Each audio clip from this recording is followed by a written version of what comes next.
પલટો આવ્યો અને છેલ્લા 1.5 કલાકથી અમદાવાદમાં ધોધમાર વરસાદ પડી રહ્યો છે। વરસાદથી શહેરના અનેક વિસ્તારો જળબંબાકાર થઈ ગયા, જેમાં મીઠાખડી અખબારનગર અંડરપાસ બંધ કરી દેવો પડ્યો હર હંમેશની જેમ। જ્યારે વસ્ત્રાપુર, નવરંગપુરા, બાળજ આશ્રમ રોડ, એસજી હાઈવે વિસ્તાર પાણી થઈ ગયો। થલતેજ, હેલ્મેટ 4 રસ્તા એ સિવાય અન્ય જે વિસ્તારો છે ત્યાં પણ પાણી ભરાઈ ગયા। પાણી ભરાવાના કારણે વાહન ચાલકોની સમસ્યા પહોંચી।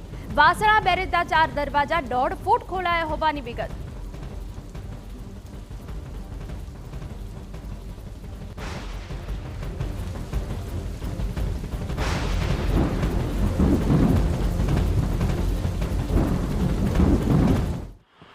હવામાન વિભાગની આગાહી મુજબ અને તે જ પ્રમાણે અમદાવાદમાં છેલ્લા 2 કલાકથી જે અનરાધાર વરસાદ છે તે વરસી રહ્યો છે અને આજ 2 કલાકનો વરસાદ અમદાવાદને જળમગ્ન કરી રહ્યો છે। આપ સીધા જ દ્રશ્ય જોઈ રહ્યા છો એસી 4 રસ્તા જીએમડીસી મેદાન પાસે આવેલા 4 રસ્તા કે જ્યાં આગળ સામાન્ય વરસાદ છેલ્લા જે 2 કલાકથી વરસી રહ્યો છે તેના જ કારણે જળભરાવની સ્થિતિ થઈ છે।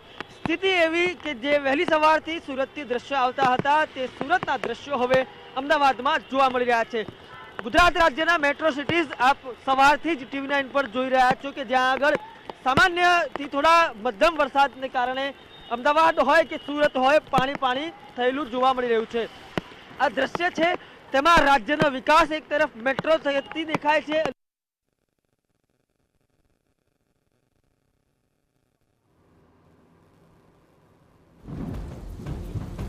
તો અમદાવાદના અનેક એવા વિસ્તારો છે કે જ્યાં હાલ જળભરાવ થયો છે અને જળભરાવના કારણે વાહન ચાલકોને હાલાકી પડી રહી છે।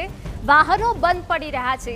મીઠાકડી હોય કે અંડરપાસ બંધ કરવાની પણ ફરજ પડી છે। એ સિવાયના જે અન્ય જે એસજી હાઈવે સહિતના વિસ્તારો છે ત્યાં પણ હાલ પાણી ભરાઈ ગયા છે। અંડરપાસ એક તરફ બંધ કરવો પડ્યો છે, બીજી તરફ વરસાદી માહોલ વચ્ચે અમદાવાદમાં ખાડામાં મુખપેડ સાથે યુવતી પડી। એ દ્રશ્યો પર અમે આપને બતાવી રહ્યા છે ટીવી સ્ક્રીન પર। અમદાવાદ મનપાની બેદરકારીએ યુવતી ખાડામાં ખાબકી। મોપેડ સાથે ખાડામાં ખાબકતા યુવતીને સામાન્ય ઈજા થઈ।